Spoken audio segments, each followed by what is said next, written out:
Hello guys, I am advocate Deshang from future is mo academy. आज हम पढ़ने जा रहे हैं रिसीविंग ऑफ स्टॉलन प्रॉपर्टी और उससे रिलेटेड सेक्शन कि स्टॉलन प्रॉपर्टी क्या होता है, क्या नहीं होता, उससे रिलेटेड हम सेक्शन पढ़ेंगे। तो लेट्स स्टार्ट।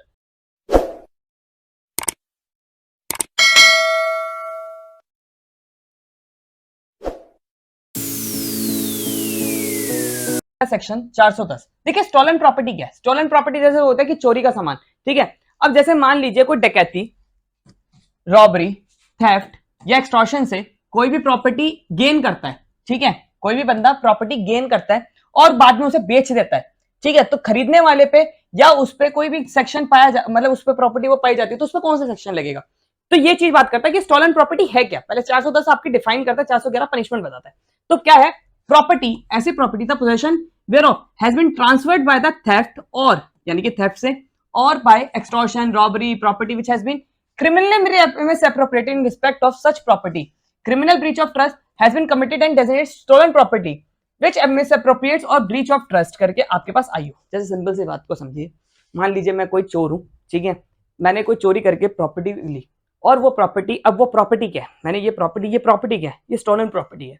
अब ये प्रॉपर्टी चाहे मेरे से पाई जाए या मैंने जिसको बेची उससे पाई जाए तो 411 का सेक्शन तो साथ लग ही जाता है। जैसे कि मान लीजिए मैंने किसी के घर में जाके चोरी करी, थेफ्ट करा, रॉबरी करी, ठीक है, डकैती करी या कुछ भी करा और वहां से सामान ले आया और ये सामान क्या मेरे पोजीशन में है तो 411 का सेक्शन लगेगा। जिसके पास से ये सामान पाया जाएगा उस पर ये सेक्शन लगेगा, ठीक है। अगर मैंने इसे बेच दिया है और ये लाला साहब के पास पे मिला है तो 411 का सेक्शन उन पे लगेगा। पनिशमेंट 411 में है, ठीक है। और अगर मान लीजिए जैसे मैंने आपको बताया था कि जैसे एक बहू है, बहू अपने सारा गहना वहना दे देती है अपने सास को, सास उसे वापस नहीं कर रही, कहती ना मैं नहीं दे रही तेरे। तो अब यहाँ पर क्या होगा, यहाँ पर उनपे 411 का सेक्शन भी लगेगा साथ में। 406 तो लगेगा अगर उनसे पाया गया वो property stolen criminal breach of trust की प्रॉपर्टी पाई गई तो 411 का सेक्शन भी लगेगा अगर उनसे पाई गई। तो अगर उन्होंने आगे बेची थे तो उस आदमी पे भी लगेगा। जैसे आपको और सेक्शन से पढ़ाते हैं, एग्जाम्पल्स के थ्रू बताते हैं कैसे।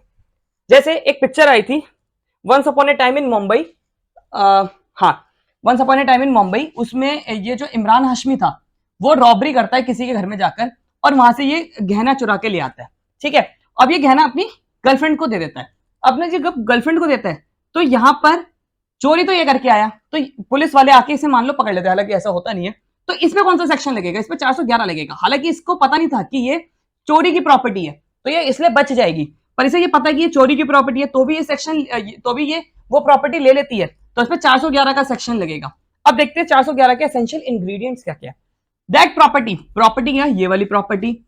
क्वेश्चन इन क्वेश्चन, जो प्रॉपर्टी इन क्वेश्चन में है यानी कि प्रॉपर्टी इन क्वेश्चन में कहां से आई, वॉज स्टॉलन यानी कि चोरी होनी चाहिए। चोरी का मतलब यहाँ पर रॉबरी से आई है, थेफ्ट से आई है, क्रिमिनल ब्रीच ऑफ ट्रस्ट से आई है, डकैती से आई है, जो भी हमने प्रीवियस अभी पढ़े उनसे आई है प्रॉपर्टी। तो ठीक है, तो ये तो रॉबरी करके लाया था।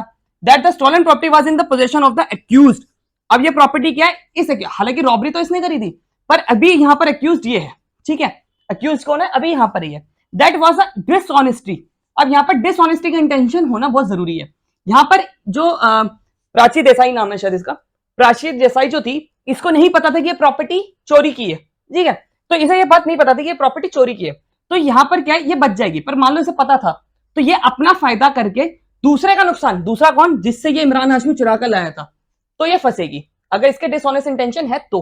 क्योंकि डिसऑनेस्टी का मतलब क्या होता है, एक का फायदा दूसरे का नुकसान, ठीक है। तो यहाँ पर अगर इसने रिसीव करी है, रिटेन्ड करी है property, the accused know has a reason to believe that the property was stolen and the property, ठीक है। तो यानी कि उसे पता होना चाहिए कि ये, उसको एक पता होना चाहिए स्टोलन प्रॉपर्टी है तो ही माना जाएगा। अगर उसे नहीं है पता कि ये चोरी की प्रॉपर्टी है तो ये नहीं होगा। जैसे मान लीजिए मेरा दोस्त आगे मुझे एप्पल का फोन बेचता है, कहता है ये ले 10,000 में एप्पल का फोन मिल रहा है, उसकी कीमत 1 लाख है और 14,000 में मुझे बेच रहा है, बिल भी नहीं दे रहा। अब क्या है, ये चीजें सफिशियंट है बताने के लिए कि ये चोरी का फोन है, ठीक है।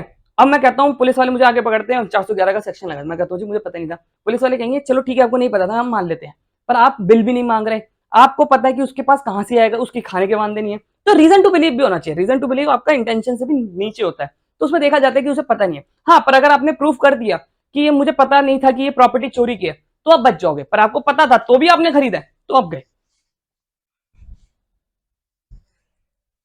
अब बात करते हैं 411 में, तो सिंपल पनिशमेंट है, कोई अगर स्टोलन प्रॉपर्टी पाया जाता है जिसके पास, उस पर 3 साल की सजा और उस पर फाइन और दोनों चीजें लग सकती है, या दोनों में से कोई एक चीज लगेगी। 411 में पनिशमेंट है। अब जैसे देखिए 412 क्या कह रहा है, 412 ये कह रहा है कि dishonestly receiving property stolen in the commission of dacoity. Dacoity से कोई काम आता है, जैसे मान लीजिए ये डकैती के, ठीक है, डकैती कब बनती है, जब रॉबरी डकैती कब बन जाती है, जब उसमें 5 जने हो जाती है। तो 1 2 3 4 5, ठीक है, 6, ये 6 तो डकैती वाले थे मान लेते हैं हम, ठीक है। और ये जो थे इन्होंने स्टोलन प्रॉपर्टी खरीदी थी, इन 5 ने कहीं पर मेरे घर में मान लीजिए डकैती करी और मेरे यहां से 3 लाख के गहने चुरा के इनको बेच दिए, ठीक है। तो अब इन पे अलग से सेक्शन लगेगा, इन पे कौन सा लगेगा, 412 का भी लगेगा, ठीक है। हालांकि इन पे डकैती का भी सेक्शन लगेगा, हालांकि ये बात है नहीं, पर उसमें डकैती में बोला जाता है कि अगर आपने डकैती का कोई सामान खरीदा भी है तो आप डकैती में ही माने जाओगे, ठीक है। वो डिसऑनेस्टी रिसीव और स्टेन, यहाँ पर इन्होंने ये रिसीव करी थी इनसे प्रॉपर्टी, स्टॉलन प्रॉपर्टी कहां से थी, डकैती से आई थी, तो इन पे कौन सा सेक्शन लगेगा।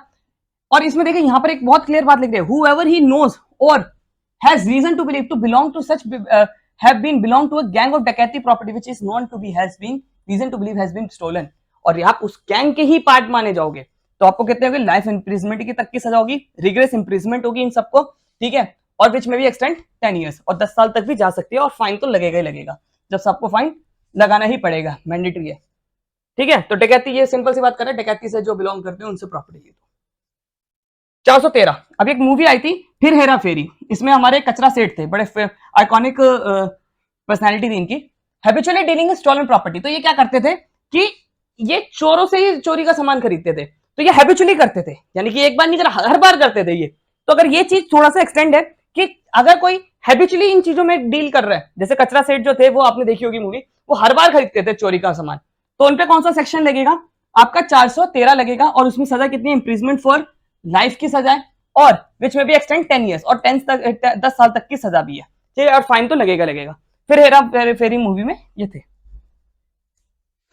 414 क्या कहता है, 414 कहता है आपका कि आप हेल्प कर रहे हो क्या छुपाने में, क्या, स्टॉलन प्रॉपर्टी, आप मतलब यानी कि चोरी के सामान को छुपाने में मदद कर रहे हो, तो आप पे 414 का सेक्शन लगेगा, और कितनी सजा है, 3 साल तक की सजा है। और यहाँ पर आपने खरीदा वरीदा नहीं है, बस आप छुपाने के लिए, जैसे मान लीजिए मेरा मालिक है, वो चोरी करता है, चोरी का सामान खरीदता है, ठीक है। अब उसके, मुझे पता है कि ये चोरी का सामान करता है, मैं क्या करता हूं, मैंने खरीदा तो नहीं, मैं उसका नौकर होके, मैंने उस, चाहे नौकर हो या कोई भी हो, मैंने उसके चोरी का सामान लिया और अपने यहाँ छुपा लिया, तो मैं असिस्ट कर रहा हूं उसे, तो मेरे पे कौन सा लगेगा, 414 लगेगा, ठीक है। यहाँ पर सिर्फ असिस्टिंग करना है, यहाँ पर खरीदना बेचना नहीं है, छुपाने का। जैसे कि आपको एक एग्जाम्पल के थ्रू बताते हैं, जैसे कि ये केस हुआ था, इस केस में क्या था, डीप नेक्सस पाया गया, firm mining also book for causing for ₹35 crore in Panchkula. Panchkula में एक माइनिंग थी, वहां पर वो कुछ ऑफिशियल्स पकड़े गए थे, क्यों पकड़े गए थे, उन्होंने पैसा छुपाया था, ठीक है। यानी कि कहीं खदान से पैसा निकला था, सॉरी खदान थी, उसका पैसा जो था, जैसे मान लीजिए ये ट्रक थे, ठीक है, कोल माइन से ट्रक जा रहे थे, ठीक है। तो इनको अपने वजन तुलवाने पड़ते हैं कि ये वजन 5 किलो का है, 6 किलो का ट्रक है, कितने किलो का ट्रक है जिसमें कोयला भरा हुआ है। अब ये क्या करते थे कि आया तो ट्रक 5 किलो का, पर ये क्या करते थे, लिख देते थे 10 किलो का, एंट्री 10 किलो की कर देते थे, ठीक है, कि ये ट्रक की एक्चुअल है 5 किलो कैपेसिटी, पर लिख देंगे 10 किलो। अब जो इसे बेच के जो बाकी के पैसा इन्होंने कमाया, मिस अप्रोप्रिएट करके जो इन्होंने वापस लिया, 5 किलो का एक्स्ट्रा पैसा लिया, इस पैसे को वो स्टॉलन प्रॉपर्टी में माना जाएगा, क्योंकि इन्होंने ब्रीच ऑफ ट्रस्ट से ये कमाया गया, ठीक है। तो उनपे कौन कौन से सेक्शन लगे, 420, क्योंकि वो चीटिंग वाला काम करते हैं, अभी हमने चीटिंग पढ़नी है।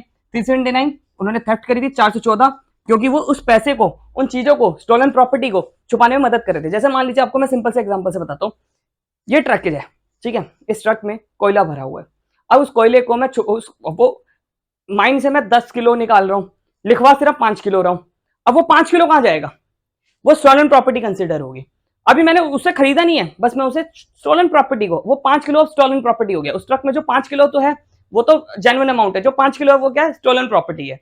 अब वो स्टोलन प्रॉपर्टी को मैं छुपाने में मदद कर रहा हूँ एज ए ऑफिशियल, तो मेरे पे कौन सा लगेगा, 414 का सेक्शन लगेगा, ठीक है। ये सब इसमें बात करी गई है। आई होप आपको मेरी वीडियो पसंद आई हो, और अगर आपको मेरी वीडियो पसंद आ रही है तो चैनल को सब्सक्राइब करिए, साथ ही साथ में don't forget to ring the bell icon. और अगर आपको हमारी वीडियो के PDF नोट्स चाहिए तो आप हमें फॉलो कर सकते हैं इंस्टाग्राम, टेलीग्राम और फेसबुक पे। Thank you so much.